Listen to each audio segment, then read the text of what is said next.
Bonsoir. Bonsoir. Comment tu t'appelles? Laura.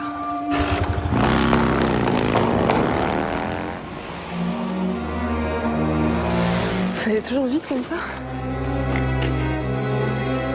Laura. Je vais me marier. Quoi? Je vais me marier. Il te quittera un jour. Un jour, il te quittera. Personne ne t'aimera jamais comme moi. Mais tu vas où? Juste un tour et puis c'est tout.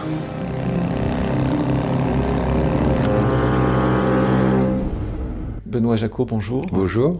Donc, vous venez nous présenter votre dernier film, À jamais. Ouais. À jamais, d'où est venue l'idée de ce film À jamais? Alors, je sais qu'à l'origine, il y a un livre Oui. de Don DeLillo qui était The Body Artist. Oui. Donc, comment vous a été présenté le projet? Comment vous est venu le projet de ce film? Mais c'est un ami producteur qui lui-même est lié à Don DeLillo, puisqu'il a déjà produit un film d'après lui qui s'appelle Cosmopolis. David Cronenberg. Et donc cet ami producteur, Paolo Branco, m'a proposé de faire un film d'après ce livre dont il avait accès au droit en tout cas. Donc c'est une proposition qui, moi je connaissais quasi pas la littérature de Don DeLillo. J'ai lu le livre et a priori j'étais assez perplexe quant à la perspective non pas d'en faire un film, mais d'en faire un film moi. Et puis en reparlant et surtout en rencontrant la jeune actrice qui joue Julia Roy, qui joue donc le personnage principal du film, et qui a fait l'adaptation. J'ai à ce moment-là pu mettre un visage sur le film. C'est-à-dire que moi, pour savoir qu'un film est possible, j'ai besoin de mettre un visage qui soit très très connu, celui d'une actrice ou d'un acteur très très connu, ou inconnu, comme c'est le cas là. Le fait que cette actrice soit inconnue m'a fait lui demander non pas de passer des essais, parce que c'est pas ma pratique, c'est quelque chose que j'essaye d'éviter, les essais.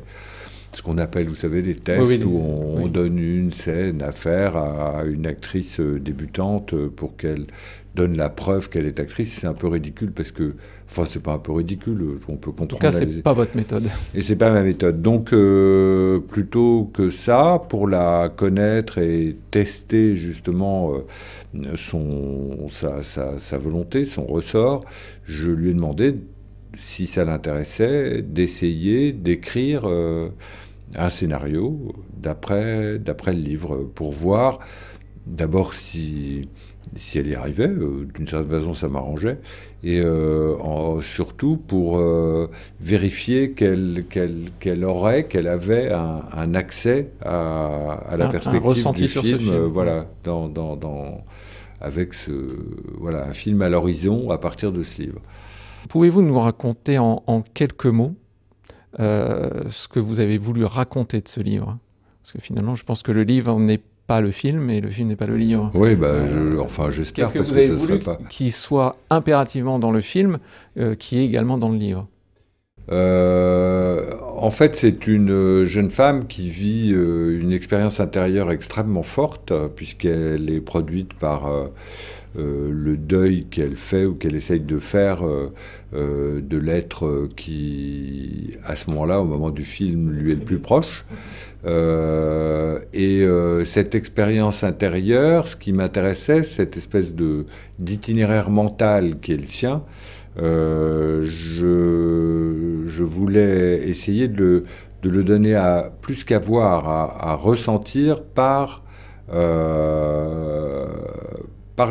les effets qui sont ceux, à proprement parler, du cinéma. C'est-à-dire quand on ne voit que ce qu'on peut voir ou ce qu'elle peut voir, même quand elle hallucine. Il y a vraiment une particularité dans votre film, parce que c'est limite, on va dire, pour mettre une catégorie, ce que je n'aime pas, mais bon, pour définir un petit peu un film de genre. Oui. Mais un film de genre sans effets spéciaux. Voilà, sans les avec effets. des effets normaux. Ouais. Et pourtant, on est quand même un peu au pays des fantômes. Oui, c'est un film de fantômes, un film de revenants, littéralement. Mais j'ai voulu le faire et le donner à sentir, le donner à voir, avec des moyens qui sont ceux du cinéma depuis le début, c'est-à-dire des moyens quasiment naturalistes, ce qu'on voit. Donc tout ce qu'on entend dans le film, Oui. ce sont les vrais bruits du film, on va dire. Bon, il y a C'est- du bruitage, bien évidemment, quand même, mais c'est Oui, mais quasiment les bruits du film. il n'y a pas d'accentuation à effet telle qu'on pourrait les attendre d'un film justement de genre. D'accord. Mais n'empêche, Mais il y a- n'empêche il y a- que c'en est n'empêche, quand c'en même est un peu un. un, Il y quand a, même. il y a la tentative de donner à voir un autre monde que le monde sensible, mais en passant par le monde sensible, sans le contourner. Tout à fait. Alors, il y a aussi donc il y a deux acteurs principaux dans le film, Mathieu Amalric, qui est cinéaste, artiste, et Julia Roy, donc son ami.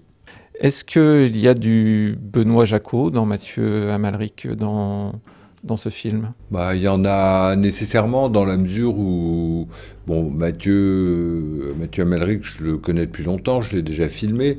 N'empêche que là, pour faire ce qu'il fait dans le film, il n'avait aucune envie, je crois, de chercher, je ne sais où, de composer une sorte de personnage. De faire une copie de quelqu'un? Oui, ou de faire... Non, il avait envie, justement, il avait envie de faire une copie, non pas une copie, mais de se servir de ce qu'il connaissait de moi pour composer le personnage. D'accord. Ça, c'est certain. Bon... Ça peut aller jusqu'à je sais pas quoi, mais en tout cas, ça commence par des traits, voilà, qui sont très reconnaissables pour ceux qui me connaissent. Il fume des petits cigares comme moi. Il a des lunettes qui chose parfois qui sont comme les miennes. Il porte des chemises qui sont les miennes la plupart du temps. Je sais pas, vous voyez, des choses comme ça. D'accord. Et des façons de parler même parfois.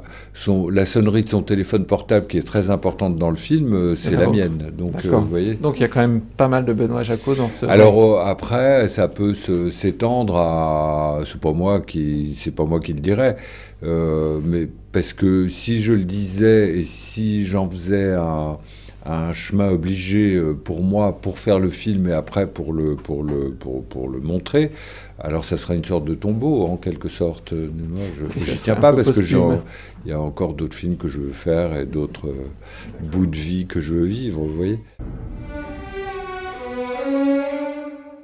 Tu te sens seul?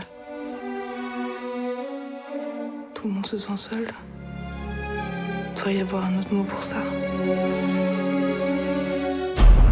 On a tourné au Portugal, au sud du Portugal, et c'est vrai que la recherche puis la trouvaille du lieu était hyper important dans le film, c'est vraiment absolument décisive. Oui, C'est-à-dire, j'aurais jamais fait le film sans l'interprète, sans l'actrice et sans ce lieu. Voilà, qui sont liés d'ailleurs, parce que j'ai voulu faire en sorte que le lieu, cette maison, donc, au bord de la mer, soit comme une extension visible du monde intérieur de cette fille. D'accord. Et c'est une maison que vous avez trouvée telle qu'elle, ou vous avez fait non, on des l'a aménagements? On l'a complètement reconstituée. C'était au bord de la mer, une espèce de ruine, une maison qui avait commencé d'être construite, mais qui avait été abandonnée en construction. Et donc on l'a recomposée. On a inventé une géographie qui est celle du film. D'accord. Vous avez confié la musique originale du film à Bruno Coulet. Comme chacun de mes films depuis 15 films, je crois. Voilà. Elle a une grande importance dans ce film, comme dans la plupart des films d'ailleurs, de vos films. Comment s'est fait le travail autour de la musique pour ce film? Ben là, en fait, Bruno Coulet lit les scénarios dès que le projet commence à être initié. C'est-à-dire, il est vraiment là. Donc là, il commence à s'imprégner de la il demande. lit, on en parle et on définit tous les deux, donc assez longtemps avant le Donc tournage. vous avez des idées aussi de Ah oui, de oui, musique. très précises, ouais. Enfin, très précises. Précises. En tout cas, des idées. Ouais. D'accord. Et sont plus que des idées, d'ailleurs, sont des espèces de sensations. De ressenti. Quel type de son, quel type d'orchestration, quel type d'instrument on va entendre, à quel type de fréquence, ça c'est très important, si la musique va être rare ou périodique ou régulière ou au contraire absente puis copieuse, ça, il y a tous les cas possibles. Et ça, on essaye de le définir, on le définit assez longtemps avant le tournage. De sorte que parfois, même sur certains de mes films, la musique était composée, enregistrée avant même le tournage. Et moi-même et les acteurs, on l'avait, cette musique, pour faire le film. Là, c'était pas le cas, parce que le film s'est fait dans une espèce de rapidité assez intense. Et C'était pour des raisons... C'était voulu ou oui, ouais. c'était décidé avec le producteur. Il fallait 1 qu'on tourne au Portugal, 2 qu'on tourne vite, et 3, ça c'était ma condition, qu'on tourne quand je pouvais. C'est-à-dire à un moment où, par exemple, un film que je devais faire se retardait, ou voilà, où tout d'un coup il y avait le temps qu'il fallait pour le faire. Espace-temps. Voilà, exactement. Donc là, en l'occurrence, ça s'est fait très vite et on avait défini le type de musique que ça serait, et Coulet en fait, s'est débrouillé, comme c'était un film qui devait obéir à une économie très modeste, et que c'était un orchestre qui joue cette musique. Ça coûte cher. Oui. Il a profité d'une publicité qui faisait je ne sais où pour enregistrer avec l'orchestre qu'il avait le score du film. D'accord. Et puis je l'ai trouvé quasiment quand j'ai commencé à monter. Lui avait déjà donc toutes les séquences musicales, et on les a montées ensemble avec un premier montage un peu primitif, mais enfin la musique est arrivée là tout de suite, très vite au montage. Votre actrice principale, c'est vraiment quelqu'un qui illumine l'écran de plus en plus au fur et à mesure du film. Elle prend corps. On ne dira pas le corps de qui, mais elle prend corps. Comment avez-vous découvert Julia Roy? Parce que je ne l'ai pas découvert, pour dire la vérité, c'est elle qui m'a... C'est elle qui vous a découvert? Ouais, elle m'a chopé, ouais. D'accord. Ouais. Elle s'est dit, waouh, vous allez me faire un film. C'est-à-dire que je donnais ce qu'on appelle une masterclass à l'école qu'on appelle Sciences Po, à Paris, sciences politiques. En fait, elle vivait en Autriche avant, parce qu'elle est à moitié autrichienne, et elle est venue assister à cette classe, puis elle est venue me trouver après, en me disant qu'elle voulait faire l'actrice, et sa façon de le dire et de m'approcher m'a paru d'assez bon augure pour que je m'y intéresse, quoi. Donc, quelque part, vous êtes aussi en train de donner le message... Ah non, au secours. Non. Non, mais c'est possible, en tout cas. Mais c'est toujours possible. D'ailleurs, pour elle, c'était une sorte de coup de bol, parce que, d'après ce que j'ai compris, j'espère que je dénature pas ce que je crois avoir compris, elle est très cinéphile, et donc elle avait sa petite liste, sa short list, comme on dit, de cinéastes qui l'intéressaient. En Autriche, à Vienne, elle faisait du théâtre, je sais pas quoi, des courts-métrages, des cours, et elle avait sa petite liste de cinéastes français avec qui elle avait envie de tourner, dont Benoît Jacot, dont j'avais l'honneur de faire partie.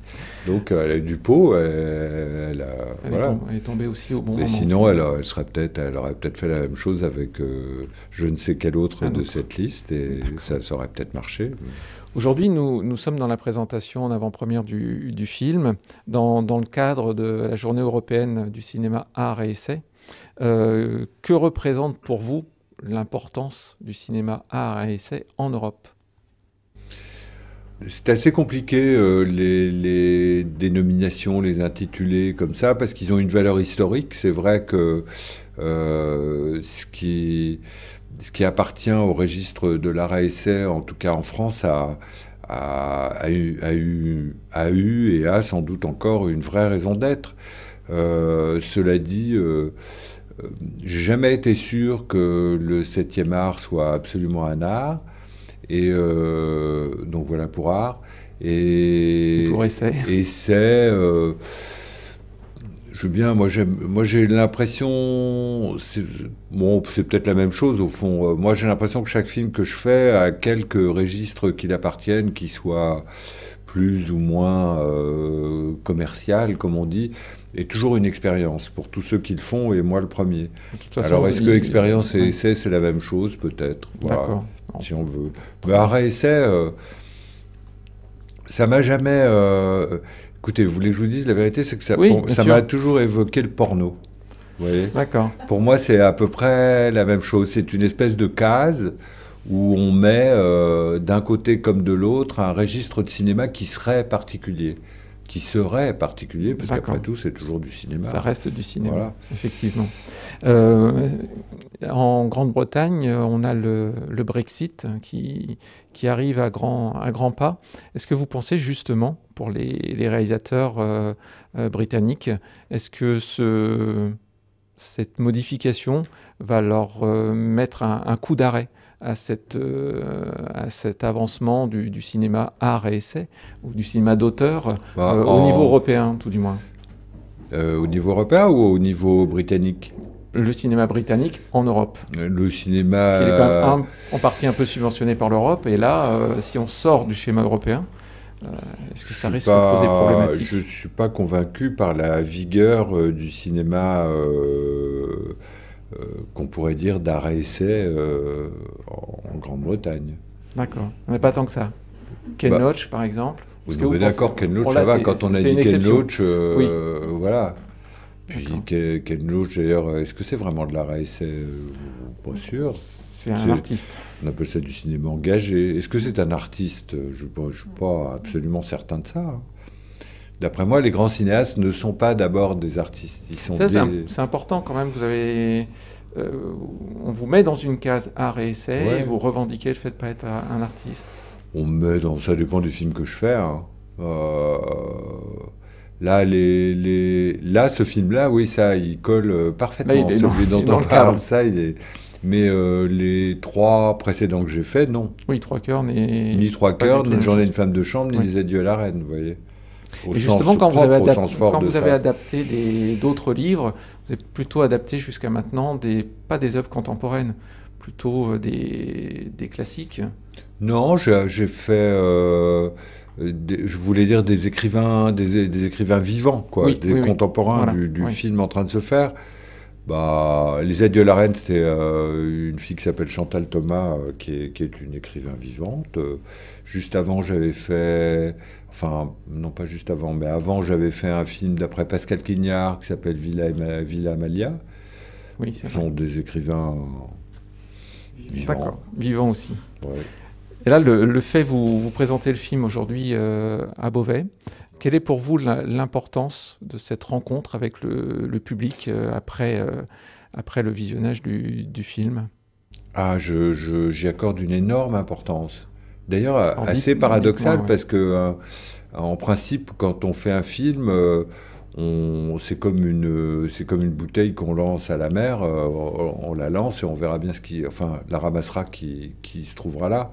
C'est ça la grande différence avec le théâtre, d'ailleurs, c'est que le public, en principe, on ne le rencontre pas, puisqu'on le rencontre après. En répondant de ce qu'on a fait, qui ne changera pas. Ça, au cinéma, on peut difficilement modifier son film. Vous voyez. Quoi qu'il y en a qui l'ont fait, j'ai vu Truffaut faire ça. Mais pour moi, c'est très important d'essayer d'en savoir plus sur ce que j'ai fait. Alors, il y a les critiques, mais ils deviennent de plus en plus ineptes. Donc, je préfère rencontrer Enfin, non, je dis ça, mais il y a des commentateurs encore, heureusement, brillants, et de qui j'essaye de savoir quelque chose du film que j'ai fait. Pour le pire ou pour le meilleur, d'ailleurs. Oui. Mais un public, c'est pas pareil. Et là, le public, vous... Parce que quand même, le cinéma, c'est projeter un film dans une salle obscure devant des gens qui sont, on l'espère, beaucoup, et qui sont à la fois ensemble et complètement seuls. C'est extraordinaire. C'est le fait du cinéma, ça. Et ça, pour vous, l'importance, c'est aussi d'avoir le ressenti sur votre film, peut-être même des choses que vous n'avez pas trouvées dans votre film, c'est ça? Mais bien sûr, moi, je ne sais rien de mon film. Je sais juste... Donc là, effectivement, c'est la bouteille à la mer.